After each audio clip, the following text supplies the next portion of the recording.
साथियों, बड़े दिनों के बाद आज फिर से चर्चा होने जा रही है। जम्मू कश्मीर के मुद्दे और भारत के मुद्दों पर चर्चा करना ज़रूरी था, और ज़रूरी इसलिए था कि मोदी जी अब अमेरिका में गए हुए हैं।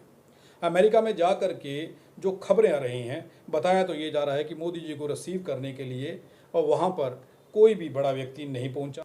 अब सवाल ये है कि मोदी जी की प्रशंसा तो हो रही है, लेकिन देश के हालात क्या हैं उसको जानना ज़रूरी होगा। सबसे पहला सवाल जो है वो जिस पर सबसे पहली बात जो है जिस पर चर्चा करने जा रहे हैं वो देश के अंदर के हालात हैं। और हालात जो है वो मणिपुर के हों, राजस्थान के हों, कर्नाटका के हों या जम्मू कश्मीर के हों, इन पर चर्चा करना ज़रूरी था। इस पर चर्चा करने के लिए हाई कोर्ट के वकील अशोक बसोत्रा हमारे स्टूडियो में है। स्वागत है सर, बहुत बहुत स्वागत है हमारे स्टूडियो में। बहुत बहुत शुक्रिया संसार जी। और सर, मैं ये जानना चाहता हूँ कि राजस्थान के अंदर जो कांग्रेस सरकार द्वारा ये एक ऑर्डर निकाला गया है कि अब हर जाति का व्यक्ति जो है वो पुजारी बन सकता है, वो पूजा पाठ कर सकता है, धार्मिक स्थलों के दरवाजे जो हैं वो खोल दिए गए हैं, उसके बाद माहौल गर्म हो चुका है। आप कैसे देख रहे हैं इसको? संसार जी, संविधान और हिंदू धर्म परस्पर विरोधी हैं, हमें ये समझना होगा। हिंदू धर्म वर्णों में बांटता है, ब्राह्मण, क्षत्रिय, वैश्य, शूद्र, अतिशूद्र, फिर जातियां 6743 हैं, ऊंच नीच का भाव है, सीढ़ीदार सारा सिस्टम है। जबकि संविधान समता, स्वतंत्रता, बंधुत्व और न्याय पर आधारित समाज की संरचना की बात करता है। ये शुरुआत काफी पहले से हो चुकी है। इससे पहले भी तकरीबन सब वर्गों को साथ लेके चलने की बात हुई, मगर धर्म इसके आड़े आता रहा। तमिलनाडु में द्रविड़ कजागम मूवमेंट बहुत स्ट्रांग है और उन्हीं की political party Dravida Munnetra Kazhagam DMK नाम की पार्टी जो है वो सत्ता में है। स्टालिन जी उसके चीफ मिनिस्टर हैं।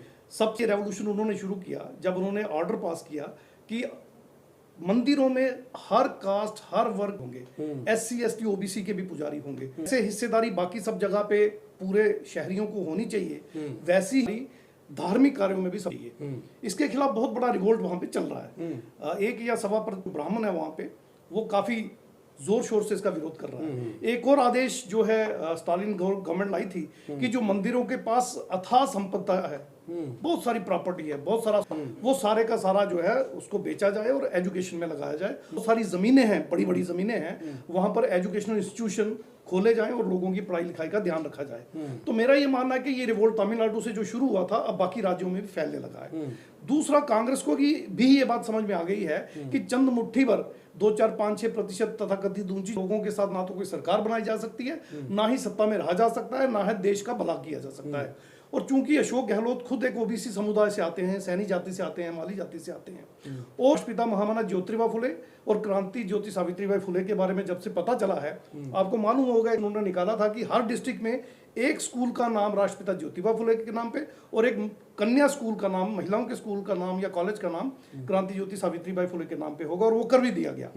इसी रेवोल्यूशन का अगला स्टेप अशोक गहलोत सरकार ने अब ये किया है कि तमिलनाडु की तरह यहाँ पर राजस्थान में भी सभी धार्मिक स्थलों में सभी वर्णों जातियों के लोगों को रिप्रेजेंटेशन देने की बात चल पड़ी है। और अब मेरा ये मानना है कि जब धार्मिक बराबरी होगी, धार्मिक पैरिटी जो बात चल रही हो जाएगी, तो काफी बड़ा झटका जो है वो डिस्क्रिमिनेशन को असमान होगा। और समता, स्वतंत्रता, बंधुता और न्याय पर आधारित संरचना का जो ख्वाब बाबा साहब डॉक्टर BR अम्बेडकर और हमारे महामानवों ने देखा था, जो संविधान लिखा गया है, मेरा ख्याल है उसका एक बहुत बड़ा स्टेप साबित होगा, मील का पत्थर साबित होगा आने वाले समय में।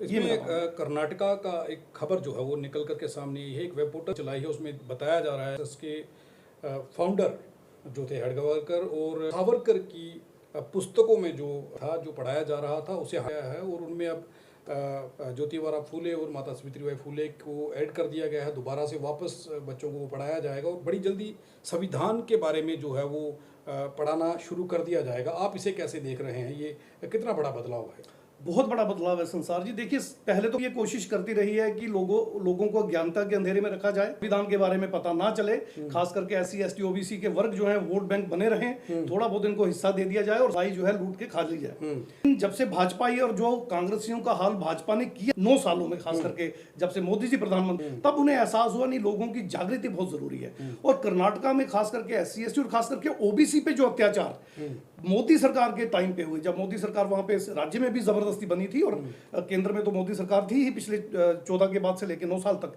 इस एट्रोसिटी को जब ओबीसी टॉलरेट आया तो एक बाउंस बैक उन्होंने जो इस्तेमाल करनी थी उसके लिए कानून बना। अब कानून समझ में आ चुका है कि अगर देश में सत्ता करनी है तो कम से कम एससी को न्यायोचित भी देने पड़ेंगे, पावर भी दी और फ्री हैंड भी देना पड़ेगा। आप देखिए जो कैबिनेट अब बनी है वो एससी एसटी ओबीसी माइनॉरिटी की भरपूर कैबिनेट है और तथाकथित स्वर्ण जाति है उसमें नदारत है। अब उसका असली रिजल्ट मिला है, उन्होंने सावरकर जैसे कैरेक्टर को, हेड कैरेक्टर को, जो मनुवादी, ब्राह्मणवादी और हिंदू धर्म के नाम पे एक नया धर्म चला के उसकी आड़ में पूरे देश को बेवकूफ बना काबिज रहना चाहते थे। प्रशासन, न्यायपालिका, मीडिया देश के साधनों पर पूरा कब्जा करना चाहते थे। उनके सब्जेक्ट्स को उनके सिलेबस में से निकालने की उन्होंने शुरू कर दी है। निकालने किनको लाया है? क्रांति सावित्रीबाई फुले को और राष्ट्रपिता महामना ज्योतिबा फुले, जो कि अम्बेडकराइट मूवमेंट के सूत्रधार। आज इस देश में ब्राह्मणवाद वर्सेस अंबेडकरवाद की जो मूवमेंट चल रही है उसमें अंबेडकरवाद का राष्ट्रपिता महामना ज्योतिबा फुले हैं और क्रांति ज्योति सावित्रीबाई फुले हैं। संविधान में जो समता, स्वतंत्रता, बंधुता और न्याय का कंसेप्ट है, ये कंसेप्ट बेसिकली हमारे महातथागत बुद्ध से लेकर अंबेडकर तक जितने भी हुए हैं उनका कंसेप्ट है। तो महामना ज्योतिबा फुले, सावित्रीबाई फुले, और इसका लागू करना, बच्चों को पढ़ाना, ऐसा माना कि ये क्रांतिकारी कर्नाटक ने उठाया है, पूरे देश की सभी राज्यों में इसको उठा लेना चाहिए। अगर इसको नहीं इंप्लीमेंट करना चाहती, ना कर, धीरे धीरे भाजपा को हम सत्ता से खदेड़ और पूरी तरह से हम मूल निवासी बहुजन सत्ता पे काबिज होंगे और यही बात मेरा ख्याल आगे चलने वाला है। एक चीज़ और है, सरकार ने, मोदी सरकार ने मांगी है, लोगों की प्रतिक्रिया यूनिफॉर्म सिविल कोड के बारे में राय मांगी। इसको आप कैसे देख रहे हैं? अगर इसके हक में फैसला आता है या फिर इसके विरोध में फैसला आता है, बारे में जो प्रतिक्रिया देंगे वो क्या होगी? है क्या आखिर ये यूनिफॉर्म सिविल कोड? देखिए यूनिफॉर्म कोड, देखिए दो लॉज हैं हमारे, दो सेट ऑफ लॉज रेगुलेट करते हैं ब्रॉडली अगर। एक क्रिमिनल लॉ है कि अगर कोई जुर्म करेगा, क्राइम करेगा तो कैसे डील किया जाएगा, और दूसरा है क्रिमिनल लॉ में भी धर्मों के अलग अलग रूल्स रेगुलेशंस हैं और सिविल लॉ में भी अलग अलग रूल्स और रेगुलेशंस हैं। क्रिमिनल लॉ का सवाल है तो एक सांझ हो चुकी है पूरे भारत में, अब आईपीसी लागू हो चुकी है, और वो चाहे कोई हिंदू हो, मुस्लिम हो, सिख हो, बौद्ध हो, जैन हो, पारसी हो, कोई भी हो, एंग्लो इंडियन हो, जूरिस्ट, डच, फ्रेंच, जो भी भारत में रहने वाले जितने भी लोग हैं, जितने भी नागरिक हैं, क्रिमिनल पीनल कोड जो है सबके लिए दिया गया है और ये होना भी चाहिए था। जहां तक बात यूनिफॉर्म सी है, इसका कंसेप्ट भी कानून साहब ने रखा है, लेकिन उसमें पर रिस्ट्रिक्शंस हैं जिन पे हमें फोकस करना है। जैसे अगर आप नॉर्थ ईस्ट में चले जाएं तो वहां दूल्हा दुल्हन नहीं जाता, दुल्हन दूल्हे को ब्याहने जाती है, और वहां पे मैट्रियार्कल है, मेल के राइट्स प्रॉपर्टी में नहीं है, सबसे छोटी जो लड़की होती है प्रॉपर्टी राइट्स हैं, तो एक क्लैन कुंभा सिस्टम वहां पे अभी भी चल रहा है। इसी तरह पर्सनल लॉ में कुछ ऐसी चीजें नहीं जो हिंदू में, सिख में नहीं है, सिख क्रिश्चियन में। तो मेरा ऐसा, अमेरिका में भी यूनिफॉर्म सिविल कोड है, इंग्लैंड में भी यूनिफॉर्म सिविल कोड है, जितने भी 12 कंट्रीज हैं यूनिफॉर्म सिविल कोड हैं, मगर कल्चरल वैल्यूज को सेफगार्ड करने के बाद उनको इंप्लीमेंट किया है। यानी जो कल्चरल वैल्यूज हैं क्लैन हर कुंबे की अलग हैं और वो उनको बाकायदे के तौर पे करके सिविल कोड का लागू कर रहे हैं। तो पे तो सहमति बन सकती है, मानना उनको तो यूनिफॉर्म सिविल कोड यूसीसी में लिया जाए, मगर जिन मुद्दों पे सहमति नहीं बन सकती उन पे हमें कम से कम स्टेट्स को ये लिबर्टी दे कि वो अपने एरिया के उन कुंभों को, उन क्लैंस को या उन लोगों को उनके कल्चरल वैल्यूज के साथ जिंदा रहने दे और खुशी खुशी जीने दे। तो ये एक बैलेंस बनाना, इस पे जो उन्होंने ओपिनियन मांगी है, मेरे ख्याल सबको अपनी ओपिनियन भी देनी चाहिए, और कुछ गलत होता है तो उसके खिलाफ पूरे देश को खड़ा भी होना चाहिए। एक चीज जम्मू कश्मीर से जुड़ा हुआ सवाल मैं आ रहा हूँ, इस वक्त पूरे भारत में एक मुद्दा गरमाया हुआ है। पंजाब में बड़े सारे लोग जो डीसी की पोस्ट वो कार्यरत थे और उन लोग एससी सर्टिफिकेट बनाए हुए, उन्हें नौकरियां की, पूरी नौकरियां की, ताउम्र नौकरियां भी ले रहे थे। अब वो निकल करके खुलासा हुआ है, बहुत सारे लोग जाली सर्टिफिकेट बनाए, इसका बेनिफिट लिया। अगर हम जम्मू कश्मीर तो यहाँ पर अगर किया जाए या फिर चेक किया जाए तो कितने मामले निकल करके सामने आ सकते हैं? अनगिनत संसार जी, अनगिनत। मैं बीएड में मैंने ग्रेजुएशन की है और उसके बाद मैंने एलएलबी जम्मू यूनिवर्सिटी से की और सीएस कंपनी सेक्रेटरी हुए मैंने दिल्ली से की। उस टेन्योर में मैं स्टूडेंट रेटी भी रहा, CST OBC ऑर्गेनाइजेशन हमने बनाई हुई थी, बहुत बड़े पैनल पे हम पूरे JNK के थे। मैंने खुद यूनिवर्सिटी में एडमिशन लेने के लिए तथाकथित ऊंची जाति CST OBC के, उन दिनों OBC तो खैर नहीं, SC/ST के सर्टिफिकेट्स लेके आते थे, एडमिशन लेते थे और उसके बाद गायब हो जाते थे। हमारी नॉलेज में जब ये बात आई तो हमने ये मुद्दा VC साहब तथाकथित तत्कालीन VC साहब आया था, और उसके बाद जब VC साहब, चूंकि वो भी ब्राह्मण ही थे, उनको ये बात पता चली, सबको चेताया था कि अगर ये बात उठ गई और बाहर निकली FIRs लगेंगी और 67, 68, 71 सेक्शन आईपीसी की पढ़ लीजिए तो उसमें सजा है, जालसाजी इसको कहा जाता है, फेक सर्टिफिकेट यूज करना। ये सिर्फ मोदी जी को इससे हमने एग्जम्प्ट रखा है, जी डिग्रियां बना ले फिर फाड़ दे फिर गाय। मोदी जी पे कभी हम एफआईआर नहीं करेंगे, वो हमने उनको संविधान से भी ऊपर रखा है, कानून से भी ऊपर रखा है, जन को नहीं रखा। तो उसका ये बाद में रिजल्ट निकला कि वहां पर काम कुछ हद तक कम हुआ, क्योंकि करने वाले आने वाले भी वही थे। तो एग्जांपल से मैं आपको बताना चाहूंगा कि जेएंडके में तब हमने सर्व पाया था, कम से कम 25 उस वक्त हमारी नॉलेज में आए थे, जिसको हमने नेशनल लेवल पे मीटिंगों में उठाया था 1988 में। 1988 से लेके 95 के बीच के एरा की मैं बात कर रहा हूँ। 3 साल हमने सर्वे किया था ये। उसके बाद में जब पता किया तो वहाँ ये सब चल रहा था। तो इस एक एक्सपीरियंस के बाद आपको पता है पिछले 40 साल से समाज सेवा में और अपने SC ST OBC के मुद्दों पे कार्यरत हूँ, तो मैंने देखा हूँ कि तादाद में ये बातें हुई। और अब ये बातें आप देखिए मीडिया में उभर के सामने आ रही हैं। करोड़ का घोटाला जो फंड SC ST के लिए या OBC होता था, ये लोग खा चुके हैं। ऐसा मानना है कि क्योंकि संरक्षण भी इनको यही लोग देते हैं, संरक्षण देने वाले भी यही लोग हैं, करवाने वाले भी यही लोग हैं, बच्चे भी इन्हीं के हैं जो इस लेवल तक पहुंचे हैं, में भी यही लोग लगे हुए हैं। तो मेरी अगर सही से एक सर्वे हो जाए तो पता चलेगा 70 से 80% हिस्सा OBC का तथा जातियां ही खा गई में। बाकी अब यूपी चले जाएं, देखिए कई लिस्टें में निकलती, हमारा तिवारी OBC में है, कैसे हो सकता है? तिवारी तो ब्राह्मण है। अब तो उन्होंने लीगलाइज ही कर लिया इकोनॉमिक वीकर सेक्टर की बनती 4% टोटल 5% इनकी है, 10% EWS ले गए, 80% वैसे इनका क्या मजाक बना रखा है, तो ये वहां भी ले गए। तो मेरा ऐसे अगर फिर आरक्षण का विरोध करते हैं, आरक्षण का विरोध करते हैं हमारे लिए कि हमें ना उनको मिले तो वो मदद हैं सारी, भिखमंगा भी कहते थे। अब उनकी भीख कहां चली गई? कुछ वो खा रहे हैं। अब इनको 1-1 करोड़ की गाड़ी में जो MBBS कर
MBBS करने आता है, उसके पास भी सर्टिफिकेट है, जबकि वहां पे लिमिट है 8 लाख एनुअल नहीं। तो वो कैसे हो रहा है? यानी चित्त भी इनकी, पट भी इनकी, मलाई भी यही और बदनाम भी होंगे। ये एक षड्यंत्र मुझे समझ में आता है।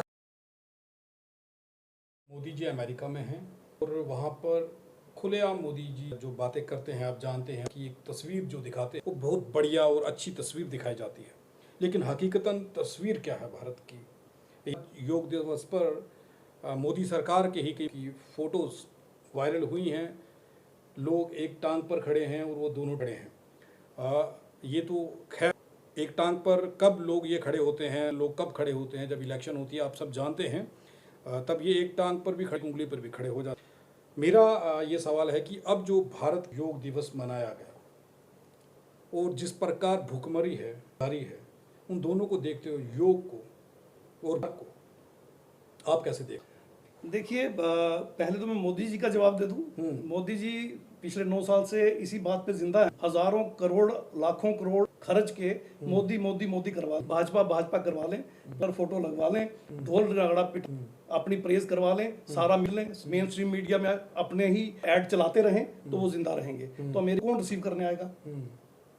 अमेरिका को क्या फर्क पड़ता है? हाँ, भारत एक इसलिए वो भारत को गंवाना नहीं चाहते, तो उसका फायदा मिलते हैं, ये बताने में इज्जत कर रहे हैं। किसी मोदी की वो इज्जत नहीं करते। मोदी उन्होंने कर ली थी जब ये चीफ मिनिस्टर थे, इनको बैन कर दिया था, पाँव नहीं रख सकते थे, तो वही जाता है एज ए मोदी इनकी क्या इज्जत थी। ये तो भारत मंत्री होने के नाते, क्योंकि भारत एक बाजार है अमेरिका, तो उनको भारत की जरूरत है, तो मजबूरी में इनको दुआ सलाम करना पड़ता है। उस थोड़े से दुआ सलाम भी मिल जाए जो बाइडेन से, तो यहाँ का मेन स्ट्रीम मीडिया तो हल्ला मचा देता है। आंखें मिला ली, बाइडन ने मोदी से आंखें मिला ली और हाथ उसके मिला बाद लिया। हाथ मिला लिया, गले लगा लिया। तो मोदी जी तो यहीं तक रहेंगे, यहाँ से अब गिरेंगे ही, उठ नहीं पाएंगे।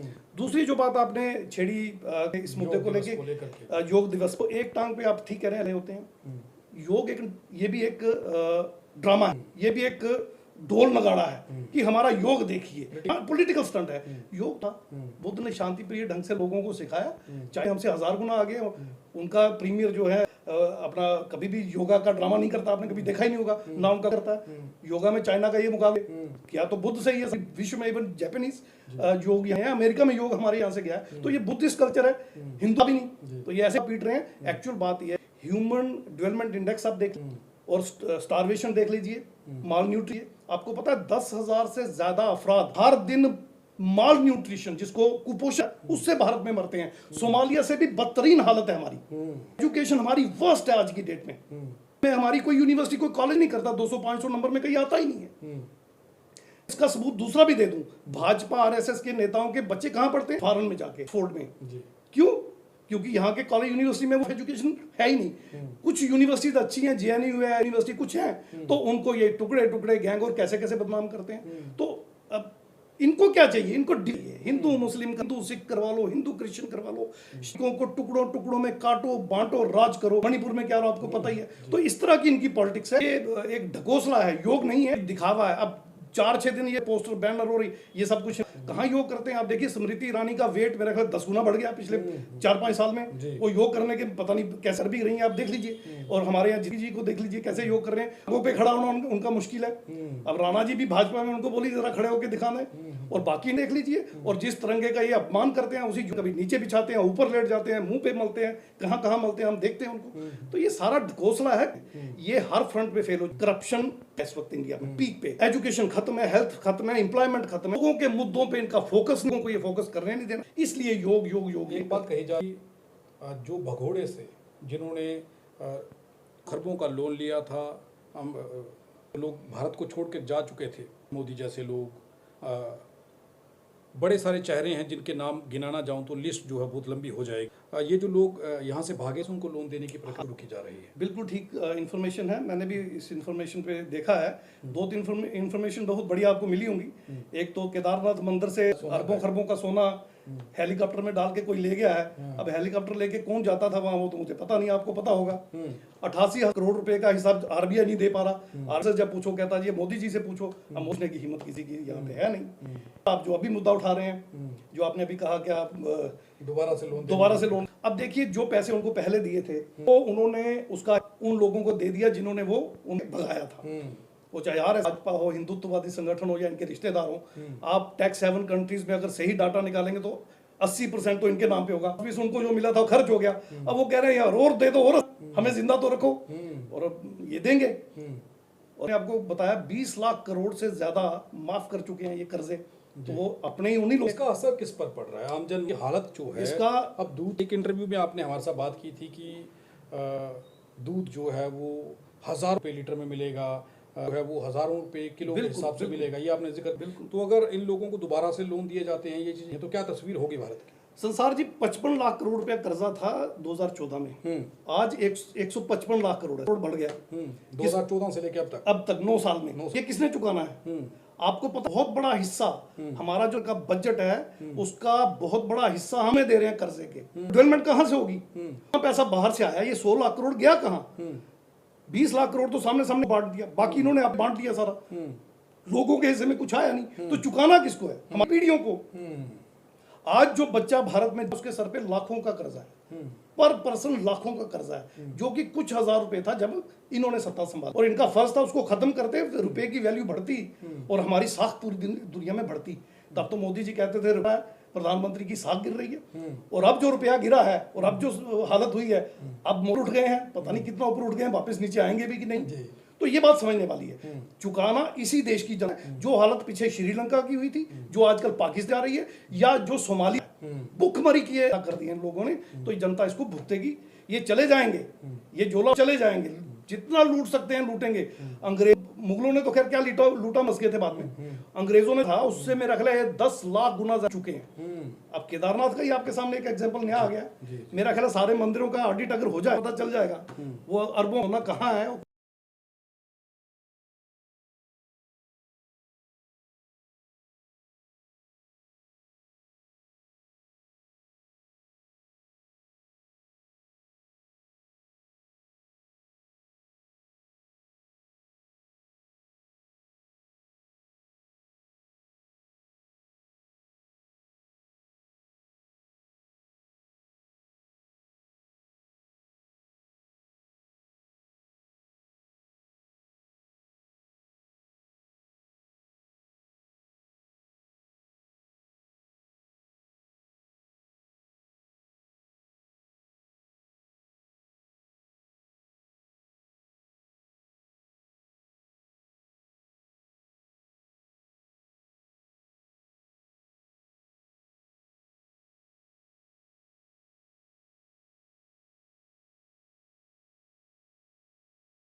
है वो कहाँ चला गया, इतनी मिलेगी आपको। जी। तो अब भारत के हालात क्या होने वाले हैं, पैसा कैसे चोरी किया, टैक्स किसने किसका माफ किया, ये कहानी आपके सामने है।